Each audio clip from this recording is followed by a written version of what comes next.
po sa ating lahat ng pananambahan. Magbigay po tayo ng mga ilang minuto para po sa ating mga personal prayers po na pwede na natin sabihin sa Panginoon sa umaga.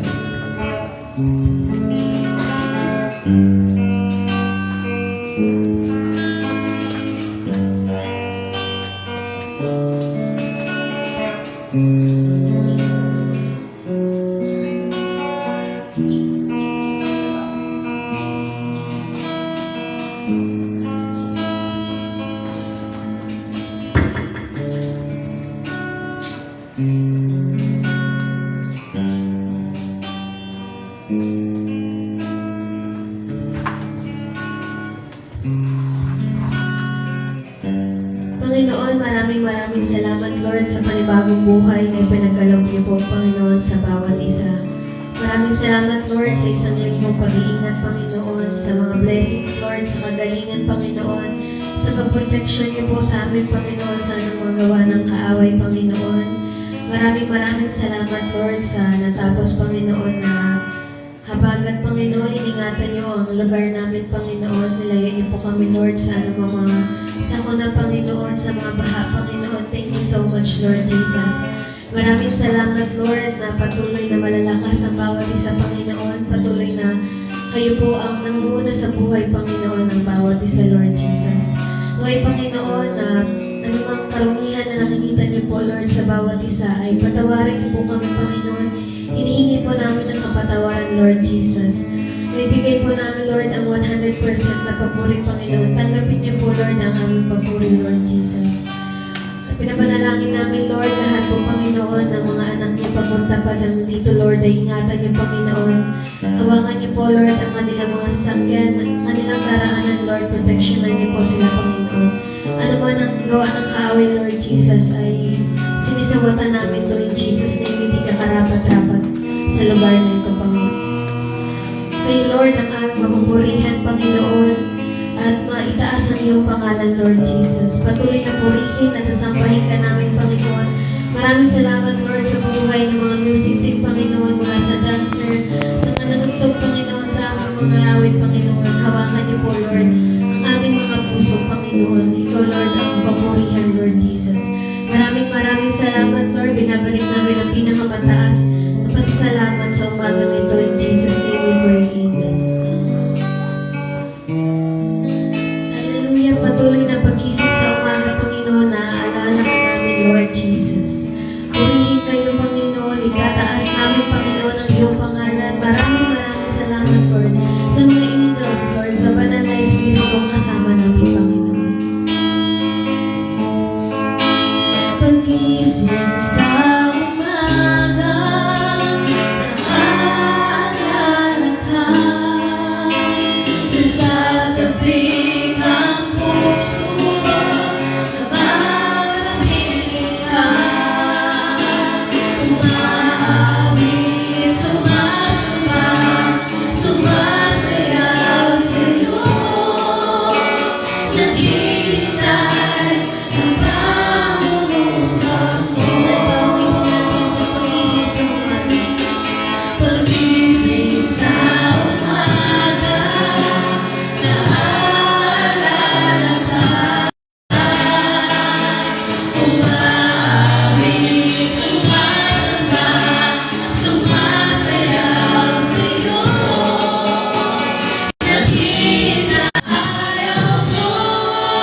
Kaya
you, Jesus.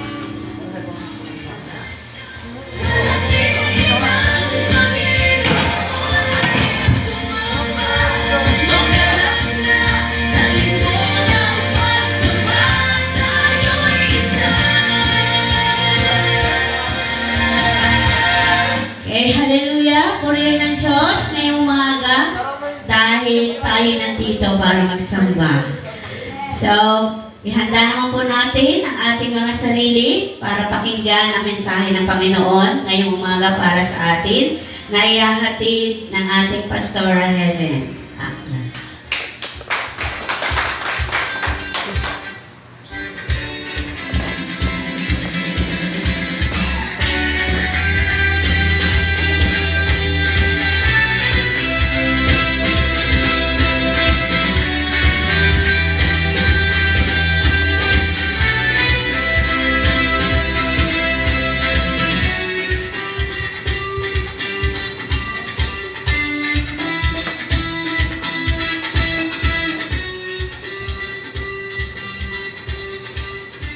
Okay? Purihin ng Diyos. Palakpakan muli natin siya. Dahil siya ay mabuti. Siya ay dakila sa buhay natin lahat. Okay, so good morning sa lahat. Good morning. Good morning. Kahit na mga kulimlim, pero ang mga anak ng Diyos, tuloy-tuloy lang sa pagpupuri sa araw na to. So, praise the Lord. So ngayong umaga mga kapatid, buksan natin ang ating mga banal na kasulatan. Sa awit 119, 105.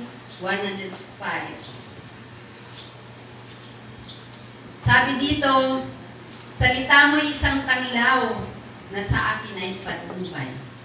Liwanag na tumatanglaw sa landas kong daraanan. Purihin ng Diyos sa kanyang mga salita, tayo po ay manalangin. Ama namin Diyos, muli kaming nagpapakumbaba sa iyong harapan sa araw na ito. Salamat sa pagkakataong muli ka namin mabibigyan ng papuri at pagsamba. Salamat din po, Panginoon, sa patuloy na paggabay mo sa bawat mga anak mo hanggang sa magkasama-sama kami sa pagpupuri sa araw na ito. Salamat sa iyong kabutihan. Salamat sa iyong katapatan. Kaya naman, ang iyong mga salita, Panginoon, ay aming pag-aaralan, pagbubulay-bulayan, at higit sa lahat, Panginoon, mabigyan ka ng papuri sa pamamagitan ng mensahe sa araw na ito. Lord, pakipagpala mo ang bawat mga anak mong makikinig. Bigyan mo sila ng wisdom, bigyan, Panginoon, ng kaalaman na nagmumula sa iyong mga salita at patuloy na tugunan ang pangailangan spiritual ng bawat isa sa amin. Sa iyo namin binabalik ang mataas na pagsamba at pasasalamat sa pangalan ng aming Panginoong Kristo. Amen. Amen. Amen. So ang ating pong mensahe ngayong umaga ay pinamagatang benepisyo o benefits o anong mahihita mo sa pakikinig o anong mapapakinabangan mo sa pakikinig at pagbabasa ng salita ng Diyos. So mga kapatid, bilang mga anak ng Diyos, bahagi na ng buhay natin ang pagbabasa at pakikinig. So kailangan laging magkasama yan. Hindi lang pakikinig.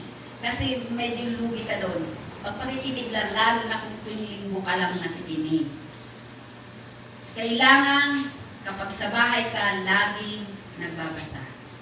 So kayong nakakaalam kung sinusunod niyo ba ang pagbabasa ng banal na kasulatan. Kasi ito yung buhay natin bilang mga anak ng Diyos. Bahagi na ng buhay natin. So kung kulang tayo sa pagbabasa at pakikinig ng salita ng Diyos, ang tawag sa atin mga malnourished tayo. Maring malusog ang ating physical na katawan, pero yung ating buhay spiritual ay kulang sa sustansya or malnourished na tayo. So, kapag nagaligtaan natin at na ramdaman natin na nanghihina tayo, mayroong kulang. Hindi ka nagbasa ng banal na kasulatan. Kailan? Kailan ka magbabasa ng mga kasulatan? Tuwing isang buwan ba? Tuwing isang taon? So, ang Panginoon, ini-expect niya na mga anak niya nakikinig, nakikipag-usap sa Kanya sa pamamagitan ng pagbabasa ng banal na kasulatan. Araw-araw. So, mayroon kang schedule. Kahit isang chapter lang mabasa mo sa bawat araw. Bakit?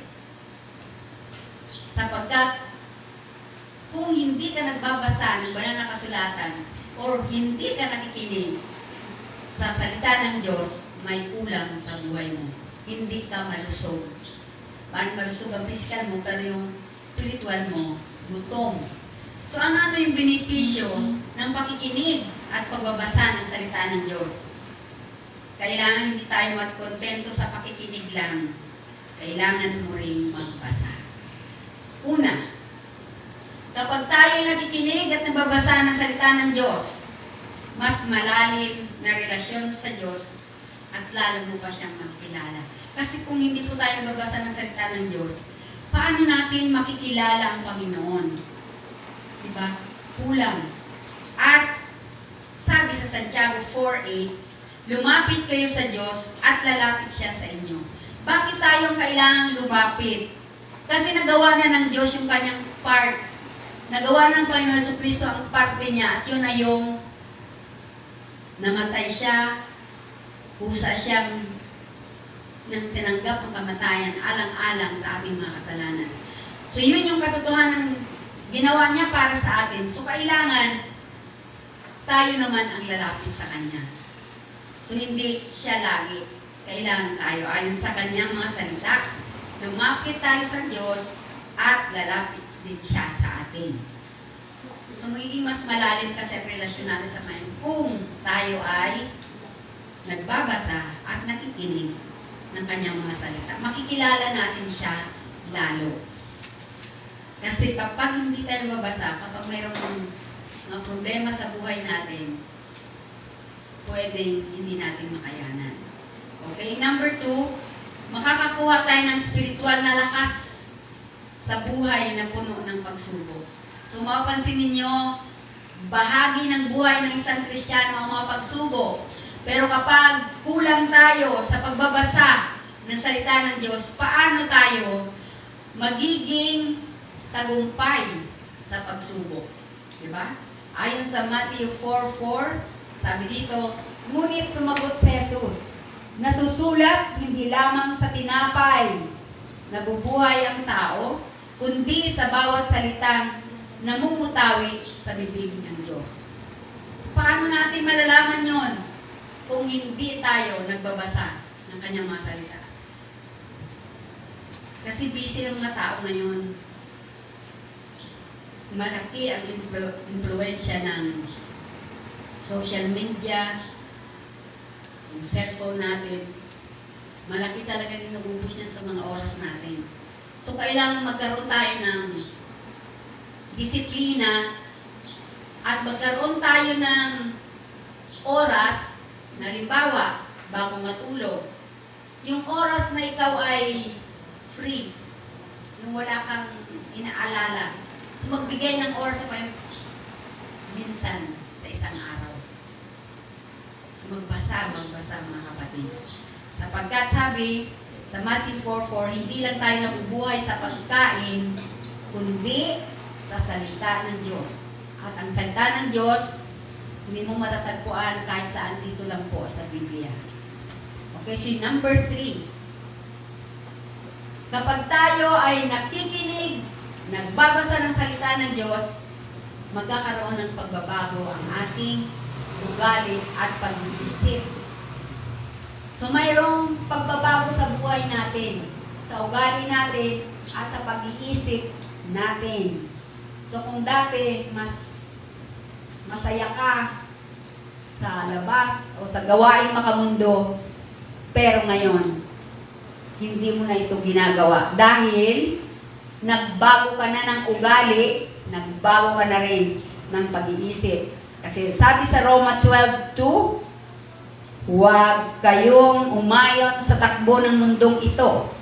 Mag-iba na kayo at magbago ng isip upang mabatid ninyo ang kalooban ng Diyos, kung ano ang mabuti na kalulugod sa Kanya at talagang ganap. So kapag tayo ay laging, isa yun sa benefit, nagbabasa, pag dito ka sa simbahan, nakikinig,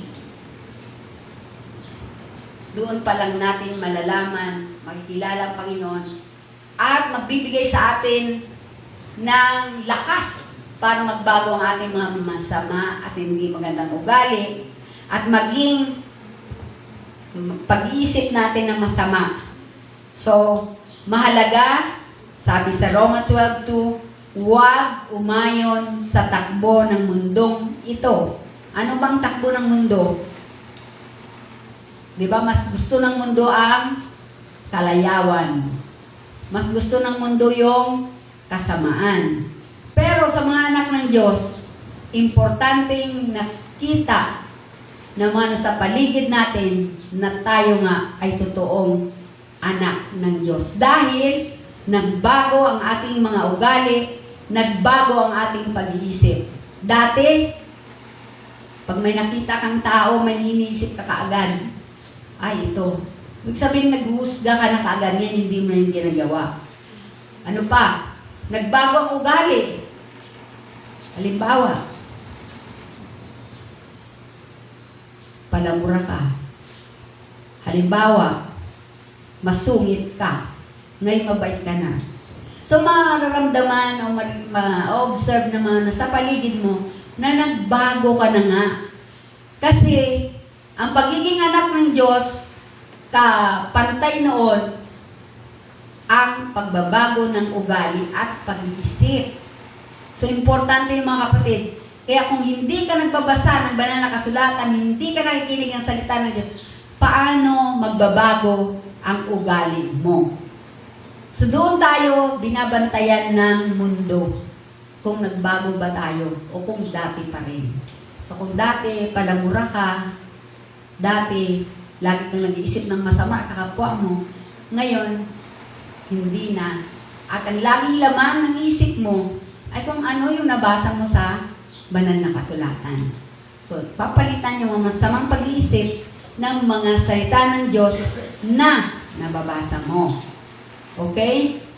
Pang-apat, paglayo sa kasalanan sa mundong puno ng tukso. Di ba, ang mundo natin, lalo na ngayon, punong-puno siya ng tukso. Pero, kapag nagbabasa tayo, nakikinig ng salita ng Diyos, lalayuan natin ang tukso. Pero hindi mo kayang layuan, kung wala ka namang alam sa salita ng Diyos, paano mo lalabanan ng tukso? Di ba? Kasi wala ka namang alam. So, malungkot lang na katotohanan, kung matagal ka na sa paglilingkod sa Diyos, pero ganun ka pa rin. So, yung tanda, ebidensya, na ikaw ay tunay ng anak ng Diyos, kung nagbago ka, hindi ka na nakikisalamuha o nakikiayon sa takbo ng mundong ito. Okay? Sabi sa awit 119:11, ang banal mong kautusay sa puso ko iingatan upang hindi magkasala laban sa iyo kailanman. So, paano mo mapaglabanan ng tukso? Paano mo paglabanan ng kasalanan kung wala kang salita ng Diyos sa puso mo? So, mahalaga mga kapatid, na mayroon man lang tayong nakatago dyan o nasa ulo na salita ng Diyos para panlaban natin sa panahon ng pagsubok at tukso. Number 5, kapayapaan sa puso at isipan sa mundong puno ng pag-aalala at problema.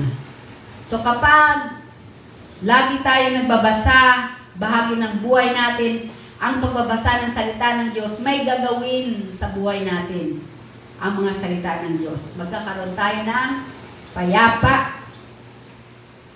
payapaan sa puso at sa isip natin. Mahirap matagpuan ang kapayapaan sapagkat sa Panginoon lang yun natatagpuan. Sa pamamagitan ng ating tuloy na pagbabasa at pakikinig ng kanyang mga salita. Sabi sa awit 119, 130, ang liwanag na turo mo'y nagsisilbing isang tanglaw, nagbibigay dunong ito sa wala pang karanasan. So, paano ka magkaroon ng dunong, ng wisdom na nagmumula sa Panginoon kung hindi tayo nagbabasa ng kanyang mga salita? At ang panghuli, tamang pananaw sa buhay. Mahalaga yon. Yung tamang pananaw sa buhay. Ano may pananaw mo sa buhay?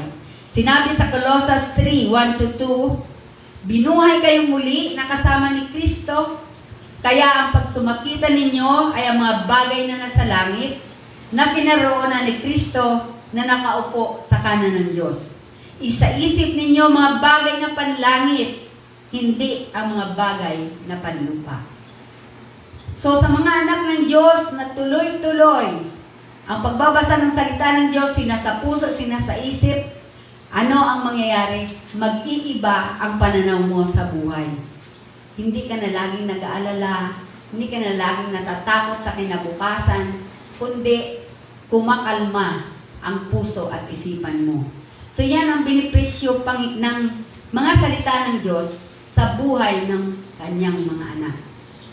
Ano-ano yon? Summarize natin. Una, mas malalim ang relasyon mo sa Panginoon at mas malalim ang pagkakilala mo sa Kanya. At makakuha ka ng spiritual na lakas sa buhay. Sa buhay nito, kung mayroong mga pagsubok, magbabago ang ugali at pag-iisip mo, lalayo ka sa kasalanan, magkakaroon ng kapayapaan ang puso at isipan mo, at magkakaroon ka ng tamang pananaw sa buhay. So mga kapatid, bahalaga natin ang pagbabasa at pakikinig ng salita ng Diyos. Gawin itong prioridad sa ating buhay upang kung makaharap tayo sa matinding pagsubok at tukso, patuloy tayong makakatayo at magpapatuloy sa paglilingkod.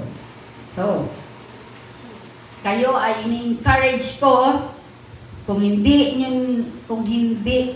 kayo nagbabasa ng salita ng Diyos sa bahay ninyo at ang inaasahan nyo lang yung mensahe paglinggo, kulang yun.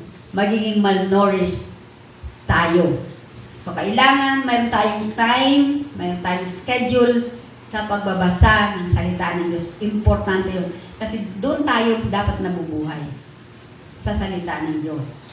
So, makakanta natin ang tagumpay bilang mga anak ng Diyos kapag lagi tayong may baon sa puso natin na kanyang mga salita, sa isip natin. So, lagi tayong magiging kalmado, lagi tayong magiging payapa, at lagi nating magagawa kung ano ang kalooban ng Diyos para sa atin. So, purihin ang Panginoon ngayong umaga. Nawa, dalangin ko na mula sa araw na ito, magbigay ng panahon sa pagbabasa ng banal na kasulatan. Upang tayo patuloy na makatayo pagdating ng araw, pagdating ng matinding pagsubok, pagdating ng matinding mga tukso, tatayo ka at patuloy na lalaban para sa Panginoon. So, purihin ng Diyos, pagpalain tayong lahat ng kanyang mga salita sa araw na ito. So, tayo po ay tumayo at manalangin. Ama namin Diyos, purihin ka sa iyong mga salita ngayong umaga. Salamat sapagkat mayroong benepisyo kapag kami ay nagbibigay ng panahon para makinig at magbasa ng banal na salita. Dalangin ko, Ama, bawat isa sa amin sa oras na ito.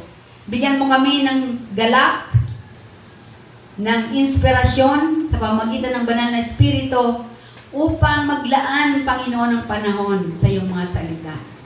Ang mundo namin, Panginoon, ay hindi na pabuti. Ito ay pasama ng pasama.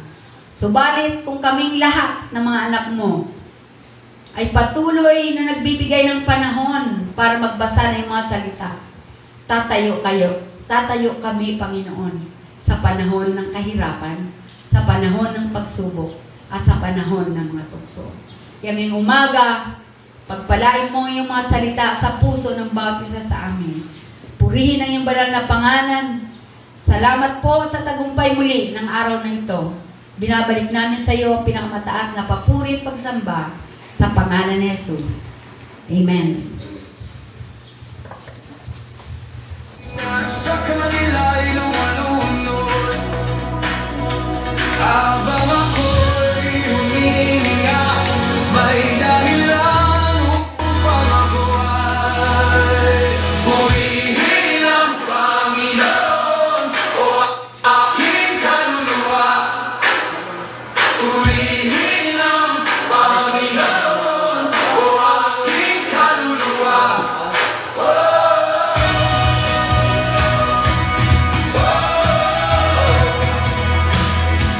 Ako'y magpupuri pag nararamdaman at di mandama.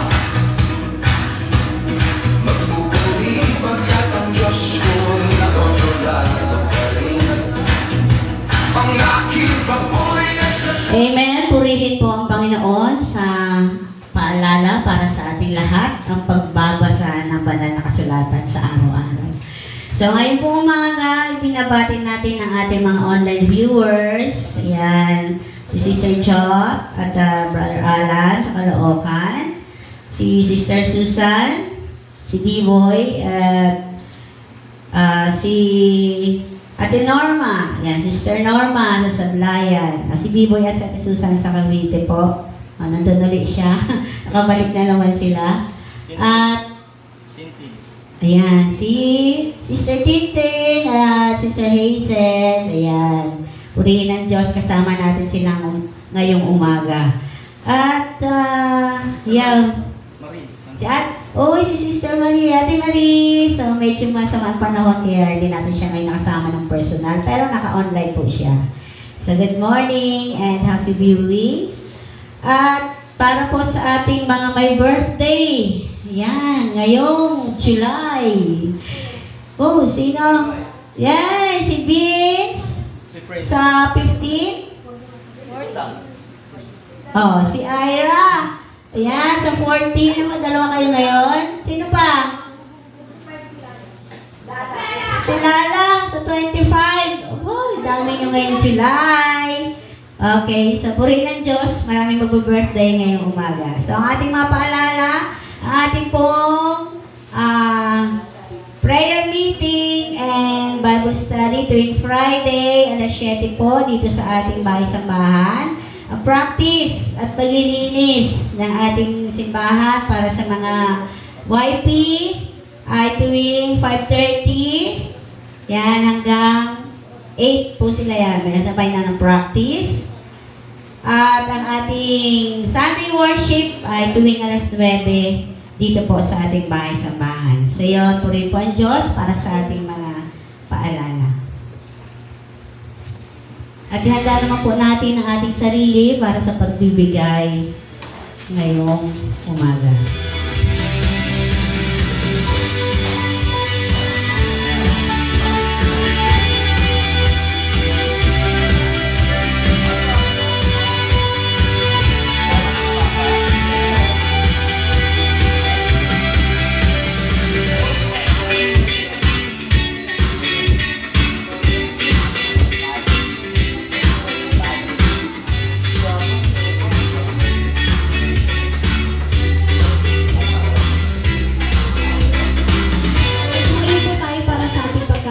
So, sabay-sabay po natin basahin yung verse natin today. 2 Corinto, chapter 9, verse 7. Magbigay ang bawat isa ayon sa pipinasya ng kanyang puso. Huwag mabigat sa loob o dahil sa kailangan, sapagkat iniibig ng Diyos ang nagbibigay ng masaya. Amen. Amen. Tayo po ay magkaloob sa oras na to.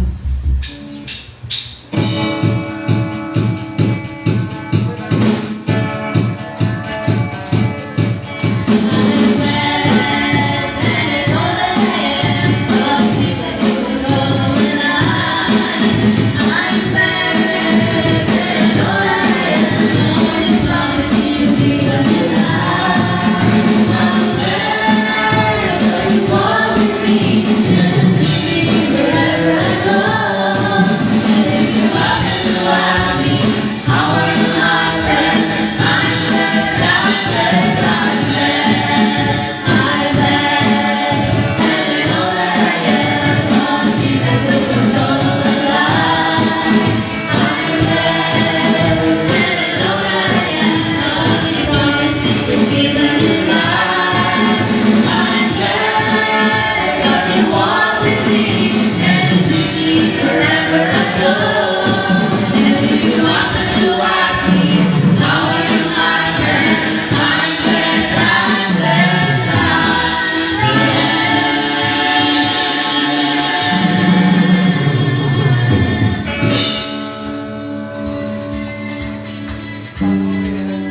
Amin pong panalangin ang ating kaloob. Salamat Panginoon sa oras na ito. Thank you po na patuloy mo kami pinapahiram ng buhay Panginoon upang ikaw ay purihin. Salamat Panginoon sa mga blessing Panginoon na tanggap namin. Ganun po sa aming kaloob ngayon na may magpito Panginoon ng kaunlad ng sambahan ito at magaling pa Panginoon sa inyo. Pangalan ng Panginoon. Salamat po na patuloy mo kami iingatan at ganoon po sa iyong kalakasan pang binibigay sa bawat isa. Thank you po. At lahat ng Panginoon ay binabalik namin sa inyo. Sa pangalan ni Jesus. Amen.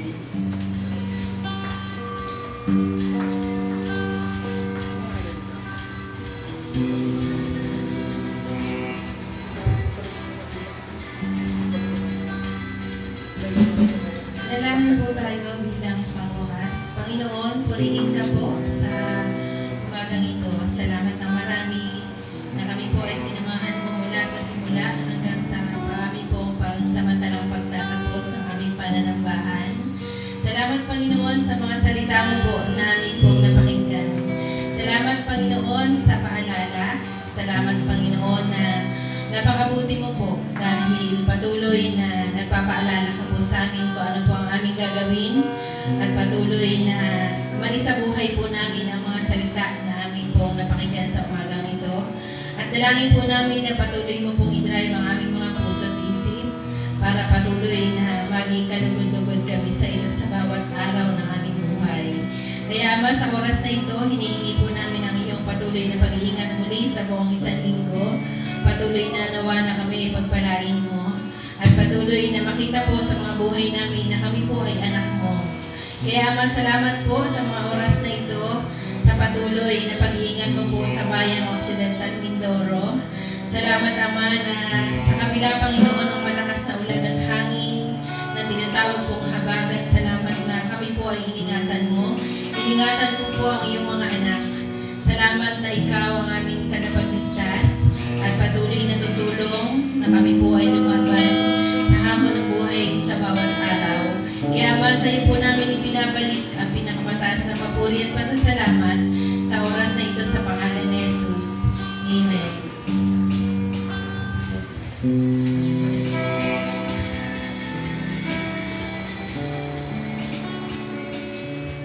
Okay, tanggapin po natin ang pagpapala ng Panginoon sa inyong umaga.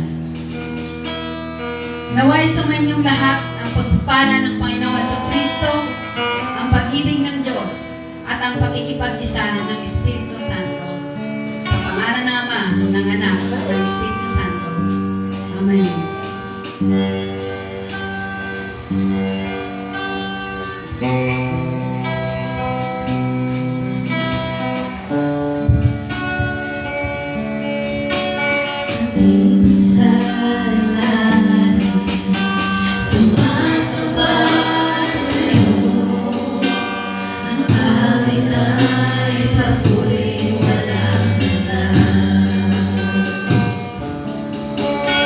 Lahat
Paula din, may sakit. Sino bang dapat? Wala namang may sakit. Kaya tayo manalangin. O maraming Diyos, tunay na ikaw ang dakila, makapangyarihan sa lahat. Salamat sapagkat anumang oras pwede kaming lumapit at tumingin sa iyo, Panginoon. Sa oras na ito, tinataas po namin sa trono ng iyong awa ang aming kapatid na si Brother June. Meron po siyang karamdaman. Lord, sa oras na ito, pakiipo mo po. Pakipatang mo yung mapagpagaling na kamay sa kanya mula ulo hanggang paa, Panginoon. Ikaw ang may likha ng kanyang katawan, loob at labas. So alam mo yung cause ng karamdaman niya, Panginoon. Lord, mahabag ka po sa anak mo ito. At bigyan mo ng kagalingan sa oras na ito sa pangalan ni Jesus. Salamat sapagkat ang kapangyarihan mo ay mararamdaman niya ang pagpapagaling mo, Panginoon. At ang pag-ipo mo sa kanya sa oras na ito ay mararanasan niya. Tuloy mo siyang bigyan ng assurance na anak mo siya at patuloy mo siyang gagamitin para sa iyong kaharian. Pagpalain mo po siya sa oras na ito, Panginoon, at patuloy na hinihiling namin na ibangon mo siya mula sa karamdaman. Sa pangalan ni Jesus at ibalik mo po ang dati niyang sigla, ang dati niyang galak. Sa pangalan ni Jesus, dinideklara namin ang kagalingan mo, Brother June, in Jesus' name. Marami pong salamat sa iyong pagpapagaling, Panginoon, sa oras na ito. Tinataas din po namin ang iyong anak na si Paula. Mayroon din siyang trangkaso, Panginoon. Lord, pakiunat mo po ay pagpagaling na kamay sa kanya. Sa oras na ito, alisin mo ang anumang virus na naging cause ng trangkaso in Jesus' name. And Lord, ibangan mo po si Paula muli. May balik sa kanya ang dati niyang sigla at ang kanyang kalusugan. Salamat, Panginoon. Kami na ng palataya na ang aming dinadalangin na mga anak mo sa oras na ito ay tumanggap na ng kagalingan. So, purihin ka, binabalik namin sa iyo ang lahat ng ito sa pangalan ni Jesus.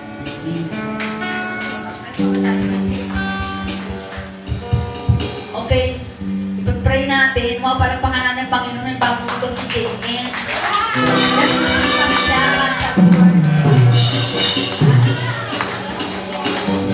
Ang my birthday ay sa sunod pa.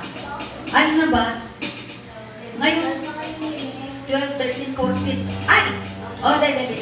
Ira and Vince. My God.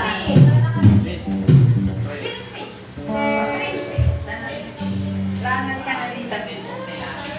O, extend natin yung ating mga kamay sa kanila. 14 and 15.